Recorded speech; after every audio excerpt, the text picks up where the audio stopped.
संध्या गहराने को थी जब विद्या के पति जयदेव अपने काम से वापस आए और विद्या ने घर का दरवाजा खोलते हुए देखा कि उनके साथ एक अजीब सा दिख रहा आदमी था। बहुत मैला सा बदन और गले में एक लंबा सा कुर्ता पहने हुए। विद्या ने कुछ पूछा नहीं, पर कुछ पूछती हुई निगाहों से अपने पति की ओर देखा। जयदेव हल्का सा मुस्कुरा दिए, फिर विद्या से नहीं, उस आदमी से कहने लगे, यह बीबी जी हैं, बहुत अच्छी हैं। तुम मन लगाकर काम करोगे तो बहुत खुश होंगी।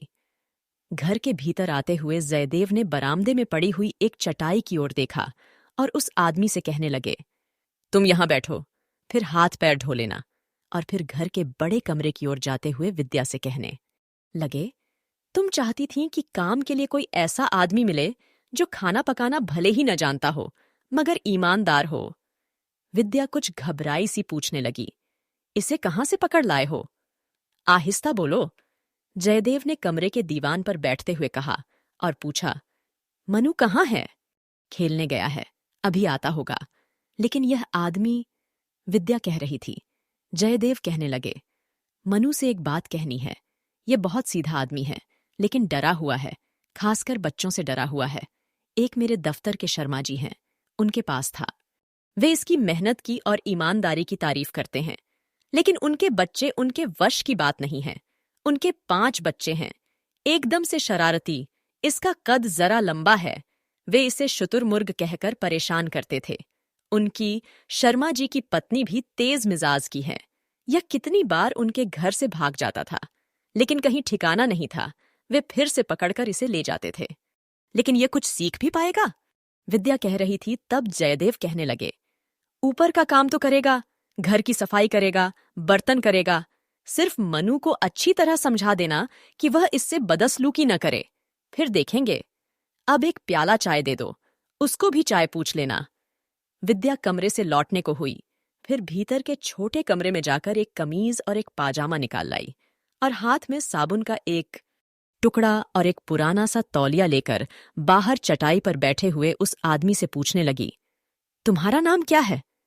उसने जवाब नहीं दिया और विद्या कुछ खामोश रहकर कहने लगी, देखो, आंगन में उस दीवार के पीछे एक नल है, वहां जाकर नहा लो अच्छी तरह साबुन से, और यह कपड़े पहन लो। वह आदमी सिर झुकाए बैठा था। उसने एक बार डरी डरी सी आंखों से ऊपर को देखा, पर उठा नहीं। न विद्या के हाथ से कपड़े लिए इतने में जयदेव उठकर आए और बोले, मणिया, उठो, जैसे बीबी जी कह रही हैं, यह कपड़े ले लो और वहां जाकर नहा लो। विद्या मुस्कुरा दी, तुम्हारा नाम तो बहुत अच्छा है, मणिया। मणिया ने आहिस्ता से उठकर विद्या के हाथ से कपड़े भी ले लिए, साबुन और तौलिया भी, और जहां उन लोगों ने संकेत किया था वहां आंगन में बनी एक छोटी सी दीवार की ओर चल दिया। विद्या ने रसोई में जाकर चाय बनाई। मणिया के लिए एक गिलास चाय वहां रसोई में ही रख दी और बाकी चाय 2 प्यालों में डालकर बड़े कमरे में चली गई। और फिर जब मणिया नहाकर कमीज पजामा पहनकर रसोई की तरफ आया तो विद्या ने उसे चाय का गिलास देते हुए एक नजर हैरानी से उसकी ओर देखा और हल्के से मुस्कुराती हुई बड़े कमरे में जाकर जयदेव से कहने लगी, जरा देखो तो उसे, आप पहचान नहीं सकेंगे। वह अच्छी खासी शक्ल का है और भरी जवानी में है। मैं समझी थी, बड़ी उम्र का है। और कुछ ही दिनों में विद्या इत्मीनान से अपने पति से कहने लगी, एकदम कहना मानता है, कुछ बोलता नहीं, लेकिन दिन भर घर की सफाई में लगा रहता है। मनु से थोड़ी थोड़ी बात करने लगा है। वह इसे अपनी किताबों से तस्वीरें दिखाता है तो यह खुश हो उठता है। लेकिन एक बात समझ में नहीं आती, अकेले में बैठता है तो अपने से कुछ बोलता रहता है, लगता है थोड़ा सा पागल है। घर की दीवार से सटा हुआ एक नीम का पेड़ था। वह मणिया जब भी खाली होता उस पेड़ के नीचे बैठा रहता। उस वक्त अगर कोई पास से गुजरे तो देख सकता था कि वह अकेला बैठा आहिस्ता आहिस्ता कुछ इस तरह बोलता था जैसे किसी से बात कर रहा हो, और वह भी कुछ गुस्से में। विद्या को उसका यह रहस्य पकड़ में नहीं आता था। दोस्तों, ऐसे और भी इंटरेस्टिंग कहानियों के लिए मेरे चैनल को सब्सक्राइब करना मत भूलिएगा। तो आइए अब आगे सुनते हैं। और एक दिन पेड़ के मोटे से तने की ओट में होकर विद्या ने सुना, वह मणिया एक दुख और गुस्से में जाने किससे कह रहा था, सब काम खुद करती है, साग सब्जी कैसे पकाना है, मुझे कुछ नहीं सिखाती, आटा भी नहीं मलने देती। विद्या से रहा नहीं गया। वह जोर से हंस दी और पेड़ की ओट से बाहर आकर कहने लगी, मणिया, तुम खाना पकाना सीखोगे? आओ मेरे साथ। तूने मुझसे क्यों नहीं कहा? यह मेरी शिकायत किससे कर रहा था? मणिया शर्मिंदा सा नीम से झड़ती हुई पत्तियां बुहारने लगा। मणिया अब साग सब्जी भी काटने पकाने लगा था और बाजार से खरीद कर भी लाने लगा था। एक दिन बाजार से भिंडी लानी थी। मणिया बाजार गया तो करीब 1 घंटा लौटा नहीं। आया तो उसके हाथ के थैले में बहुत छोटी छोटी और ताजी भिंडियां थीं, लेकिन उसका सांस ऐसे फूल रहा था जैसे कहीं से भागता हुआ आया हो। आते ही कहने लगा, देखो जी, कितनी अच्छी भिंडी लाया हूं। पास वाले बाजार से नहीं, उस दूसरे बड़े बाजार से लाया हूं। विद्या ने भिंडी को धोकर छलनी में डाल दिया, पानी सुखाने के लिए, और कहने लगी, भिंडी तो बढ़िया है, क्या इस बाजार में नहीं थी? मणिया कहने लगा, इस बाजार में जहां आप लोग सब्जी लेते हैं, वह आदमी बहुत खराब है। उसके पास पकी हुई और बासी भिंडी थी। वह कहता था, मैं वहीं से ले जाऊं, और साथ मुझे जहर भी दे देता था। जहर? विद्या चौंक गई और मणिया की ओर ऐसे देखने लगी जैसे वह आज बिल्कुल पगला गया हो। पूछा, वह तुम्हें जहर क्यों देने लगा? मणिया जल्दी से बोल उठा, इसलिए कि मैं उसकी सड़ी हुई भिंडी खरीद लूं। कहता था, मैं जो सब्जी देता हूं तुम चुपचाप ले लिया करो, मैं रोज के तुम्हें 20 पैसे दूंगा। इस तरह के पैसे जहर होते हैं।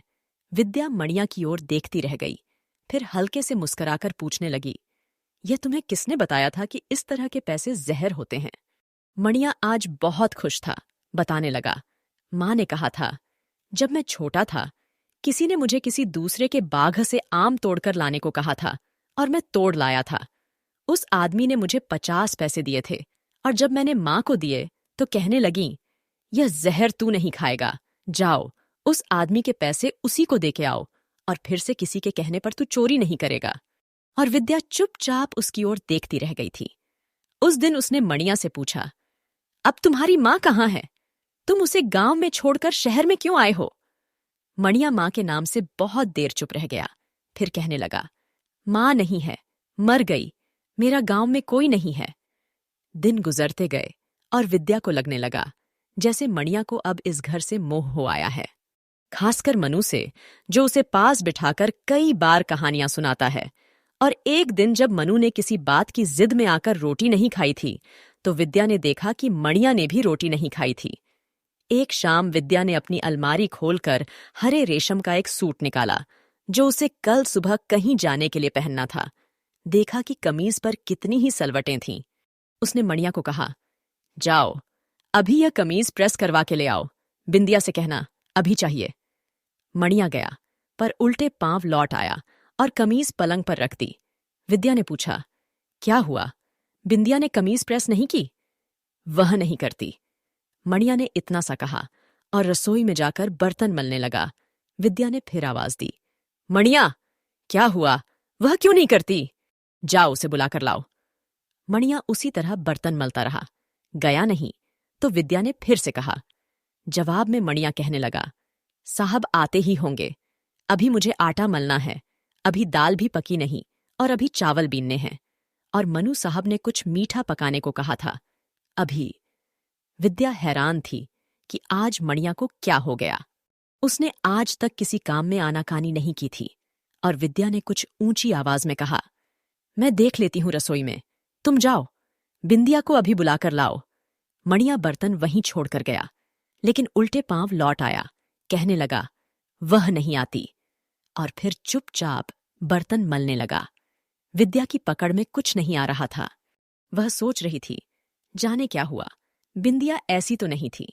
इतने में दरवाजे की ओर से बिंदिया की पायल सुनाई दी और वह हंसती हंसती आकर कहने लगी, आप मुझे कमीज दीजिए, मैं अभी प्रेस किए लाती हूं। पर हुआ क्या है? विद्या ने पूछा तो बिंदिया हंसने लगी। मणिया से पूछो, वह तो कुछ बताता नहीं, विद्या ने कहा, और भीतर जाकर कमीज ले आई। उसने फिर मणिया की ओर देखा और पूछा, बोलो मणिया, क्या बात हुई थी? तू तो कहता था वह प्रेस नहीं करती, और देखो वह खुद लेने आई है। मणिया ने न इधर को देखा और न कोई जवाब दिया। बिंदिया हंसती रही और फिर कहने लगी, बात कुछ नहीं थी। यह जब भी आपके कपड़े लेकर आता था, मैं इसे मजाक से कहती थी, देखो, इतने कपड़े पड़े हैं, पहले ये प्रेस करूंगी और फिर तुम्हारे कपड़े। अगर अभी करवाने हैं तो नाच कर दिखाओ। और यह हंसता भी था, नाचता भी था, और मैं सारा काम छोड़कर आपके कपड़े प्रेस करने लगती थी। आज पता नहीं क्या हुआ, मैंने इसे नाचने को कहा तो यह वहां से भाग आया। मैंने मजाक में कहा था, अब मैं कमीज प्रेस नहीं करूंगी।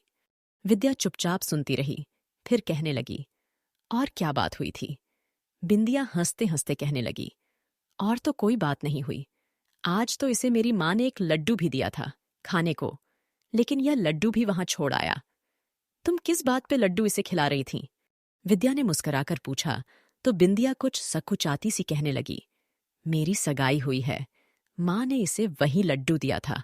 बिंदिया यह कहकर चली गई, कमीज प्रेस करके लाई, फिर से जाती हुई मणिया को कहती गई, अरे, तू आज किस बात से रूठ गया? पर मणिया ने उसकी ओर नहीं देखा, खामोश दूसरी ओर देखता रहा। रात हुई, सबने खाना खाया। मनु ने रोज की तरह मणिया को बुलाकर कुछ तस्वीरें दिखाई, पर मणिया सबकी ओर कुछ इस तरह देखता रहा जैसे कहीं बहुत दूर खड़ा हो और दूर से किसी को पहचान न पा रहा हो। सुबह की चाय मणिया ही सबको कमरे में देता था, सूरज निकलने से पहले। लेकिन जब सूरज की किरण खिड़की में से विद्या की चारपाई तक आ गई, तब भी कहीं मणिया की आवाज नहीं आ रही थी। विद्या जल्दी से उठी, रसोई घर में गई, पर मणिया वहां नहीं था। जयदेव भी उठे, देखा, कुछ परेशान हुए, पर विद्या ने कहा, आप घबराइए नहीं, मैं बाहर नीम के पेड़ तले देखती हूं, वह जरूर वहीं होगा। और जिस तरह एक बार आगे विद्या ने हौले से जाकर पेड़ के तने की ओट में होकर मणिया को देखा और सुना था, वहां गई तो मणिया सचमुच वहीं था, अपने में खोया सा, कहीं अपने से बाहर बहुत दूर, और कांपते से होठों से बोले, जा रहा था, जाओ, तुम भी जाओ, तुम भी अलसी हो, तुम वही हो, अलसी, जाओ, जाओ। विद्या ने मणिया के करीब जाकर उसके कंधे पर हाथ रख दिया और आहिस्ता से कुछ इस तरह बोली जैसे नीम के पेड़ से नीम की पत्तियां झड़ रही हों। अलसी कौन थी? वह कहाँ चली गई? मणिया की आंखें कुछ इतनी दूर देख रही थीं कि पास कौन खड़ा था उसे पता नहीं चल रहा था, पर एक आवाज थी जो फिर से उसके कानों से टकरती रही थी। कौन थी अलसी? मणिया अपने में खोया सा बोलने लगा, वह मेरे साथ खेलती थी, हम दोनों जंगल में खेलते थे, कहती थी, नदी के पार जाओ और उस पार की बेरी के बेर तोड़कर लाओ। मैं नदी में तैर जाता था और दूसरे किनारे पर से बेर लाता था। वह कहाँ चली गई? विद्या की आवाज हवा के झोंके की तरह उसके कानों में पड़ी तो वह कहने लगा, अलसी का ब्याह हो गया, वह चली गई। विद्या ने मणिया के कंधे को झकझोरा, कहा, चलो उठो। मणिया ने एक बार विद्या की ओर देखा, पर कहा, कुछ नहीं। उसी तरह फिर शून्य में देखने लगा। विद्या ने फिर एक बार पूछा, अलसी ने जाते समय तुम्हें कुछ नहीं कहा था? मणिया अपने बदन पर झड़ती नीम की पत्तियों को मुट्ठी में भरता हुआ कहने लगा, आई थी, ब्याह के लड्डू देने के लिए। और मणिया मुट्ठी खोलकर नीम की पत्तियों को जमीन पर बिखेरता कहने लगा, मुझे लड्डू खिलाती है। विद्या ने उसके सिर पर से नीम की पत्तियां झाड़ते हुए कुछ जोर से कहा, अब उठो, चलो, चाय बनाओ। मणिया एक मशीनी खिलौने की तरह उठ खड़ा हुआ और घर में आकर चाय बनाने लगा। वह छुट्टी का दिन था। विद्या को और जयदेव को आज कहीं जाना था, इसलिए चाय पीकर मनु को घर में छोड़कर चले गए। दोपहर ढलने लगी थी। जब वे दोनों वापस आए तो घर में मनु था, पर मणिया नहीं था। मनु ने बताया, उसे खिलाया था, फिर कहीं चला गया और अभी तक आया नहीं है। जयदेव उसकी तलाश में घर से निकलने लगे तो विद्या ने कहा, वह आपको नहीं मिलेगा, वह आज दूसरी बार अपना गांव छोड़कर चला गया है। जयदेव ने विद्या की ओर देखा, पूछा, पर क्यों? विद्या कुछ देर खामोश रही, फिर कहने लगी, अब एक और अलसी का ब्याह होने वाला है। दोस्तों, और भी बेहतरीन कहानीकारों की इंटरेस्टिंग कहानियों के लिए प्लेलिस्ट पर क्लिक करना और साथ ही लाइक सब्सक्राइब करना मत भूलिए। सुनने के लिए धन्यवाद।